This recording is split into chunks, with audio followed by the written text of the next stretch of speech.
कोमल की मम्मी के बार बार फोन आ रहे थे कि वो किस समय मायके आने के लिए निकल रही है। हाँ मम्मी, बस आधे घंटे में निकलूंगी। वही 1.5-2 घंटे लगेंगे गुरुग्राम पहुंचने में। रास्ते में बहुत जाम मिलता है, तो मेट्रो से आ जा। मम्मी वो अटैची और बैग भी है ना, इसलिए मैंने कैब कर लिए। आप टेंशन मत लो, मैं आ जाऊंगी। ठीक है कोमल, आ जाना टाइम से, मैं खाना तैयार रखूंगी। कोमल फोन पर कुछ और कहती, उससे पहले ही फोन कट गया। कोमल मायके जाने की तैयारी करने लगती है। रिंकू और दिशा की गर्मियों की छुट्टियां थी, इसी वजह से कोमल कुछ दिनों के लिए मायके रहने जा रही थी। मुझे ऑफिस के काम से न जाना होता तो मैं तुम्हें गाड़ी से छोड़ देता, पर बहुत अर्जेंट मीटिंग है आज ऑफिस की। वैसे मैं बीच में मिलने आ जाऊंगा और बाकी तुम मम्मी के घर रहकर आ जाओ, फिर हम बच्चों के साथ घूमने चलेंगे। कोमल खुश थी कि वो बहुत दिनों बाद मायके रहने जा रही है। बच्चों के स्कूल और कामों की वजह से कोमल बहुत कम मायके रहने जा पाती थी। अब बच्चों की छुट्टियां थी, इसलिए कोमल कुछ दिनों के लिए मायके रहने जाती है। पर जब वो मायके पहुंची तो उसकी भाभी सुनैना घर पर नहीं थी। नानी माँ, मुझे मैंगो शेक पीना है। नानी माँ, मुझे मैंगो खाना है। हाँ हाँ बच्चों रुको, मैं अभी तुम दोनों के लिए मैंगो भी लाती हूँ और मैंगो शेक भी। मम्मी, भाभी अपनी मम्मी के घर से कब तक आएंगी? बस आने ही वाली होगी, मैंने उसे बता दिया था कि तुम आने वाली हो।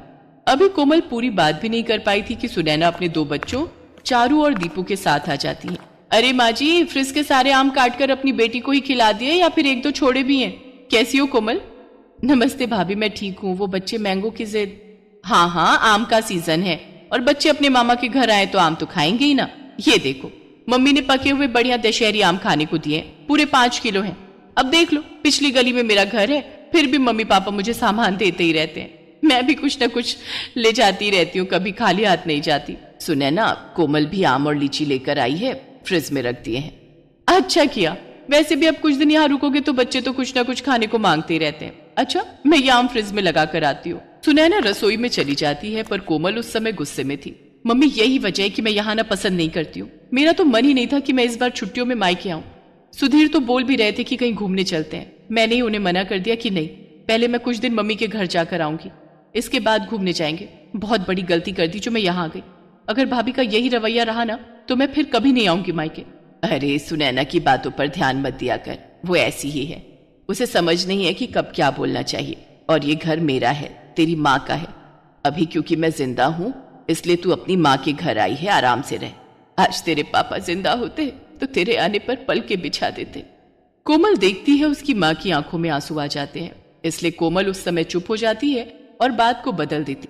मम्मी, भैया को ना फोन मिला दो, उन्हें कहना मेरे लिए बंगाली रसगुल्ले लेते हुए आएंगे, बहुत मन हो रहा है। तभी कोमल का भाई आ जाता है। अरे मुझे पता है तू आने वाली है, इसीलिए मैं रास्ते में हलवाई से बंगाली रसगुल्ले लेता हुआ आया हूँ। ये ले, तेरी पसंद के बंगाली रसगुल्ले, वो भी छोटे वाले। नमस्ते भैया, कैसे हो? थैंक यू, आपको याद था कि मैं आने वाली हूँ। हाँ, मम्मी ने सुबह बता दिया था कि तुम आने वाली हो। और जीजू कैसे हैं, सब बढ़िया? जी भैया, सब ठीक है। देसी घी लाए हो? मैंने बोला था देसी घी खत्म हो गया, लेते हुए आना। अरे मैं भूल ही गया, सॉरी। काम की चीज तो तुम भूल ही जाओगे जो मैंने बोली है। बहन के लिए रसगुल्ले लाना नहीं भूले, और देसी घी भी मैं अपने लिए नहीं बोल रही हूँ। रिंकू और दिशा देसी घी के पराठे खाते हैं। कोई बात नहीं भाभी, पराठे की इतनी जरूरत नहीं है, बच्चे सादी रोटी भी खा लेते हैं। और दाल चावल बने हैं ना तो उसके साथ रोटी की जरूरत नहीं। नहीं नहीं, मुझे सारी जिंदगी ये थोड़ी सुनना है कि बहन मायके रहने आई और उसे और उसके बच्चों को देसी घी खाने को नहीं मिला। जाओ रवि, आप लेकर आओ। हाँ हाँ, जा रहा हूँ। ये बात तुम सीधे मुंह से भी तो बोल सकती थी, इतना घुमा फिरा कर क्यों बोली? उस समय रवि देसी घी लेने के लिए चला जाता है। सुनैना आगे पीछे तो ठीक रहती थी, पर जैसे ही कोमल कभी रहने के लिए आ जाए तो वो ऐसे ही व्यवहार करती थी। इसी वजह से कोमल मायके आना पसंद नहीं करती थी। वो तो सिर्फ अपनी माँ और भाई की वजह से ही मायके आ रही थी। माँ, इतना याद रखो, मैं बस आपके और भैया के मुंह को यहाँ आती हूँ, वरना भाभी से मुझे कोई उम्मीद नहीं। कोमल का मन ही नहीं लग रहा था क्योंकि उसकी भाभी सुनैना बहुत ही अटपटा व्यवहार करती थी। एक दिन सब लोग घूमने के लिए मॉल गए। पापा, हमें गेम खेलने हैं। हाँ पापा, चलो ना गेम खेलते हैं। अभी नहीं बच्चों, थोड़ी देर में चलते हैं, पहले थोड़ा मॉल में घूम तो लो। ये मॉल कितना बदल गया है, पहले तो छोटा सा था, लगता है बड़ा किया है। हाँ, अभी तो और बड़ा बनेगा। मामा जी कॉर्न्स खाने हैं। और मुझे आइसक्रीम। अभी खिलाता हूँ, चलो सुनैना, आओ आइसक्रीम खा लेते हैं। रवि सबको आइसक्रीम लेकर देता है। रिंकू भी अपनी पसंद के कॉर्न्स और आइसक्रीम ले लेता है। सब लोग आइसक्रीम खाते हैं। चलो बच्चों, अब हम गेम पार्लर चलते हैं, हम सब वहां पर गेम खेलेंगे। रवि जैसे ही सबको गेम पार्लर ले जाने लगता है तो वो देखता है कि आज गेम पार्लर बंद है। भैया गेम पार्लर बंद है। जी गेम पार्लर बंद है, काम चल रहा है। चलो बच्चों, अब तो गेम पार्लर बंद है, थोड़ा और घूम लेते हैं फिर घर चलेंगे। रवि सबको घर ले आता है, पर घर आकर सुनैना गुस्से में अपने कमरे में चली जाती है और रवि से बुरी तरह लड़ने लगती है। सुनैना, तुम फिजूल की लड़ाई कर रही हो। मैं लड़ाई कर रही हूँ? ये लड़ाई तुम्हारी बहन और उसके बच्चों की वजह से हुई है। तुम्हें जब चारू और दीपू ने बोला कि पापा गेम पार्लर चलो तो तुमने उनकी बात पर ध्यान नहीं दिया, और जैसे ही तुम्हारी बहन के बच्चों ने तुमसे आइसक्रीम और कॉर्न्स की फरमाइश की तुमने फौरन खरीद कर दे दिए। तुम्हारी बहन तो चाहती यही है कि हम दोनों की लड़ाई हो। वो आती है और हमारे घर में कलेश छिड़ जाता है। चुप हो जाओ सुनैना, कोमल सारी बातें सुन रही होगी, उस पर क्या बीतेगी तुमने सोचा भी है? कोमल इस घर की बेटी है, मेरी बहन है। अगर तुम्हारे घर में तुम्हारे साथ ऐसा हो तो तुम पर क्या बीतेगी सुनैना? थोड़ा होश में आओ, तुमने आज बहुत बोल दिया। कोमल सब कुछ सुन चुकी थी। कुछ देर बाद जब सुनैना शांत हो जाती है, रवि भैया, चारू और दीपू के एडमिशन की बात सुधीर जी ने स्कूल में कर ली है। आप चिंता मत करो, अब इन दोनों का एडमिशन भी रिंकू और दिशा के स्कूल में हो जाएगा। छुट्टियों के बाद आपको एक फॉर्म फिल करना है, बाकी सारी बात सुधीर जी ने कर ली है। अब जीजू को मेरी तरफ से थैंक यू बोलना। वैसे मैं भी उन्हें पर्सनली फोन कर दूंगा। इतने समय से एडमिशन की वजह से मैं बहुत परेशान था। सुधीर जी ने बहुत बड़ा काम कर दिया। कोमल वापस जा रही है रवि। सुनैना की बातों से इसका मन बहुत दुखा है। हाँ भैया, अब मन बहुत दुख चुका है और आप प्लीज मुझे रोकना मत। मैं नहीं चाहती कि मैं आपकी और भाभी के झगड़े की वजह बनूं। मेरी कैब आ गई है, मैं चलती हूँ। कोमल जैसे ही बैग उठाने लगती है सुनैना उसका हाथ रोक देती है। कोमल सॉरी, मैं जानती हूँ मेरी वजह से तुम्हारा मन दुखा।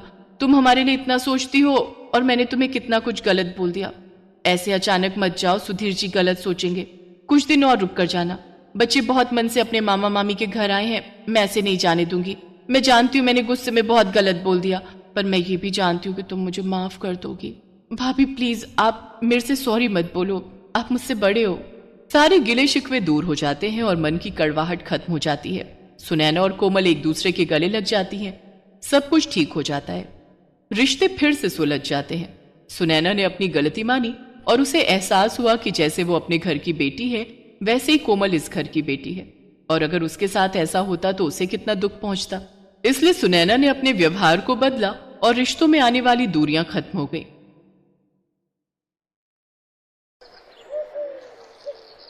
कुछ दिनों से मीरा बहुत परेशान थी। उसकी शादी के बाद जब जब वो अपने मायके अपने भाई भाभीयों से मिलने के लिए जाती तो सब उसे खूब लाड प्यार करते, उसकी खूब खातिरदारी करते। पर कुछ समय से वो उनके नेचर में चेंज देख रही थी, इसीलिए उसका मन भी बहुत उदास था। क्या हुआ बहू, तुम थोड़ी परेशान दिखाई दे रही हो? मुझसे कहो, मैं भी तो तुम्हारी माँ हूँ। माँ जी, शादी से पहले भैया भाभी मेरे से बहुत प्यार से बात करते थे, मेरी छोटी छोटी जरूरतों का बहुत ख्याल रखते थे, मुझे किसी भी चीज की कमी नहीं होने देते थे। पर शादी के बाद मैं जब भी उनसे मिलने जाती हूँ वो मेरे से ठीक से बात ही नहीं करते, और यहाँ तक कि मुझसे मिलने भी नहीं आते, और मुझे उन्होंने बुलाना भी बहुत कम कर दिया है। आखिर ऐसा क्या हुआ है जिस वजह से वो लोग मुझसे बात करने से कतराने लगे हैं? हो सकता है बहू ये तुम्हारे मन का वहम हो। पहले तुम उनके साथ रहती थी ना, तो तुम्हें इस बात का एहसास नहीं होता था। अब तुम उनसे दूर हो, इसलिए तो उन्हें ज्यादा याद करने लगी हो, तभी तुम्हारे मन में ऐसे विचार आ रहे हैं। मुझे नहीं लगता कि ऐसा कुछ उनके मन में होगा। एक काम करो, तुम कुछ दिनों के लिए अपने मायके रहकर आ जाओ, इससे तुम्हारे मन का वहम भी दूर हो जाएगा और तुम्हारा उदास मन भी ठीक हो जाएगा। थैंक यू माँ जी, मैं तो पता नहीं क्या क्या सोच रही थी। मैं कल ही मायके रहने चली जाती हूँ। एक काम करती हूँ, मैं उन्हें कुछ बताऊंगी नहीं, उन सबको सरप्राइज दूंगी। अगले दिन मीरा अपने भैया भाभी को सरप्राइज देने के लिए अपने मायके पहुंचती है, पर वहां पर तो ताला लगा हुआ था। अरे, घर पर तो ताला लगा हुआ है, हो सकता है निशा भाभी और अलका भाभी कहीं बाहर गई हो। थोड़ा इंतजार कर लेती हूँ। एक काम करती हूँ, निशा भाभी के मोबाइल पर फोन करती हूँ। मीरा अपनी बड़ी भाभी को फोन मिलाती है, पर फोन ही नहीं मिल रहा था। तभी पड़ोसन उसके पास आती है। अरे मीरा बिटिया, कैसी हो? नमस्ते आंटी जी, मैं ठीक हूँ। आपको कुछ आइडिया है कि भाभी कहाँ गई हैं? वो सब तो घूमने के लिए विदेश गए हैं, 1 महीने बाद लौटेंगे। वो तुम्हारे भतीजे ऋषि का बर्थडे है ना, वही मनाने के लिए गए हैं। विदेश गए हैं? मुझे बताया भी नहीं। आ जाओ बिटिया, यहाँ आ जाओ, मैं चाय बनाती हूँ। नहीं नहीं आंटी जी, मैं फिर कभी आऊंगी, अभी मैं चलती हूँ। नमस्ते आंटी। मीरा के दिमाग में बहुत सी बातें चलने लगी। पूरे रास्ते कुछ न कुछ सोचती रही। अजय भैया और विजय भैया तो कह रहे थे कि मेरी शादी के लिए उन्होंने कर्ज लिया है, उनके पास शादी के लिए पैसे नहीं है, पहले ही उनका काम अच्छा नहीं चल रहा, बड़ी मुश्किल से मेरी शादी कर रहे हैं, पर विदेश ट्रिप में बर्थडे के लिए फिर उनके पास पैसे, मुझे कुछ समझ नहीं आ रहा। और यहाँ तक कि घूमने जा रहे हैं, वो भी देश से बाहर, विदेश में, मुझे एक बार फोन करके बताया तक नहीं। उलझन भरी बातें मीरा के दिमाग में चलती रहीं। जैसे ही वो वापस ससुराल पहुंची तो उसकी सास और पति दंग रह गए। अरे मीरा, तुम वापस आ गई? तुम तो भैया भाभी के घर रहने गई थी ना? क्या हुआ बहू, तुम लौट क्यों आई? भैया भाभी आउट ऑफ इंडिया गए हैं ऋषि का बर्थडे मनाने के लिए। सब लोग 1 महीने बाद लौटेंगे। मुझे एक बार भी फोन करके दोनों भैया और भाभी ने बताया तक नहीं। मैं यही सोच रही हूँ, कम से कम एक फोन तो कर देते। हमसे तो उन्होंने कहा था कि हमारे पास शादी के लिए पैसे नहीं हैं, इसीलिए अमित ने लोन लेकर पूरी शादी का खर्च उठाया था। वैसे मुझे ये बात कहनी नहीं चाहिए बहू, पता नहीं तुम क्या सोचोगी, पर उन लोगों के पास विदेश घूमने के लिए पैसे कहाँ आए, जबकि पूरी शादी तो हमने की है। यही देखते हुए कि उनके पास शादी के लिए पैसे नहीं है। ये तो तुम दोनों की लव मैरिज थी, इसी वजह से ना मैंने कुछ बोला, ना तुम्हारे ससुर जी ने, और ना ही अमित ने। छोड़ो विमला, ये सब कहने की क्या जरूरत है? बहू पहले ही बहुत परेशान है, ये सब बातें सुनकर ये और परेशान हो जाएगी। कोई नहीं, मीरा हमारी बहू है, हमारा खर्चा हो या इसके मायके वालों का, बात एक ही है। अगले 1 महीने तक मीरा के भाई भाभीओं ने एक भी फोन नहीं किया। अचानक 1 महीने बाद एक दिन जब मीरा अपने पति अमित के साथ बाजार गई हुई थी, वहीं उसकी दोनों भाभियां उसे दिखाई दी, पर वो दोनों उससे नजरें चुराने लगी। सुनो, ये तो निशा भाभी और अलका भाभी है ना? इसका मतलब ये लोग विदेश से वापस आ गए, पर इन्होंने आकर भी मुझे फोन नहीं किया। चलो तो मैं बात करती हूँ। छोड़ो ना मीरा, जब उन्होंने ही तुम्हें याद नहीं किया तो तुम क्यों उनसे बात कर रही हो? रहने दो। नहीं नहीं, ऐसे थोड़ी होता है। जरा पूछूं तो, वो मेरी भाभियां हैं, उनसे ये सब पूछने का तो मेरा हक बनता है। रुको, मैं अभी पूछती हूँ। मीरा जैसे ही अपनी दोनों भाभियों के पास जाने लगती है, उसकी भाभियां उसे देखकर इग्नोर करके चली जाती हैं। निशा भाभी, अलका भाभी, इधर। अरे, मुझे देखकर भी अनदेखा कर दिया। मुझे कुछ समझ नहीं आ रहा, आखिर ये माजरा क्या है? मैंने तुम्हें बोला था ना कि मत जाओ। देखो, उन्होंने तुम्हें देखा फिर भी नहीं रुकी। चलो अब घर चलते हैं। मीरा घर आकर सारी बात अपनी सास को बताती है। अब तो ये सब सुनकर मुझे भी कुछ गड़बड़ लग रही है। तुम्हारे भैया भाभी तुम्हें अनदेखा क्यों कर रहे हैं? कुछ दिन इंतजार करो, देखते हैं, क्या पता वो खुद फोन कर लें। अगले कुछ दिनों तक मीरा ने वेट किया, फिर भी किसी का भी फोन उसके मायके से नहीं आया। एक दिन मीरा अपनी सास के साथ किसी काम से बाजार से लौट रही थी, तो रास्ते में उसे अपने पापा के खास वकील दोस्त मिस्टर शर्मा मिल गए, जिनसे उसे एक ऐसी बात पता चली जिसे सुनकर वो और उसकी सास हैरान रह गए। मुझे तो हैरानी हो रही है मीरा बिटिया कि तुम्हारे दोनों भाइयों ने बंटवारे का हिस्सा तुम्हें नहीं दिया, जबकि तुम्हारे पापा तो 3 हिस्से करके गए थे। उन्होंने तुम्हारी वसीयत में यही लिखा था कि तीसरा हिस्सा तुम्हारी शादी और तुम्हारे दूसरे खर्चों के काम आएगा। पता नहीं अचानक से तुम्हारे दोनों भाइयों ने मुझे मना कर दिया और मेरी जगह किसी और वकील को हायर कर लिया। मुझे बात ही समझ नहीं आई। अब मैं क्या ही बोलता कि मुझे क्यों हटा रहे हो। मेरा बोलना भी सही नहीं था ना, पर मैं ये तो कहूंगा बेटी कि तुम्हें अपने हक का पैसा लेना चाहिए। वो तुम्हारे पापा की आखिरी इच्छा थी कि तुम्हें भी बंटवारे का हिस्सा मिले। मुझे कहना तो नहीं चाहिए, पर कहीं ना कहीं मुझे लगता है कि तुम्हारे भाई भाभीओं ने तुमसे बेईमानी की है। मैं यकीन नहीं कर सकती कि मेरे अपने सगे भाई मेरे साथ ऐसा करेंगे। वकील अंकल, प्लीज मेरी हेल्प कीजिए ताकि मैं अपने हिस्से के पैसे अपने भाई भाभीओं से ले सकूं। एक बार वो कहते तो सही कि बहन, हम तुझे बंटवारे का हिस्सा नहीं देना चाहते, तो मैं हंसते हंसते वो पैसे उन्हें दे देती।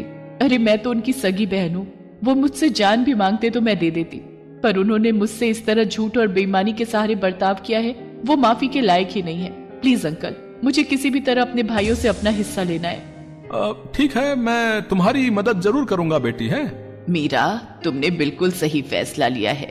मैं और बाकी घर के लोग भी तुम्हारे साथ हैं। Thank you mummy ji, thank you so much. मुझे पता है कि आप लोग बहुत अच्छे हैं। आपने खुद ही सारी शादी का खर्च उठाया था, ये बात मैं कैसे भूल सकती हूँ। अब मैं अपने भाई भाभीओं से अपने पापा की जायदाद का हिस्सा जरूर लूंगी जो वो मेरे लिए छोड़ कर गए हैं।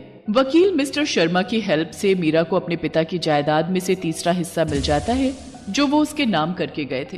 पर मीरा को इस बात का दुख था कि उसके भाई पैसों के लिए उसके साथ गलत हो गए। आज से मेरा कोई मायका नहीं है। भूल जाना कि आपकी कोई बहन भी थी।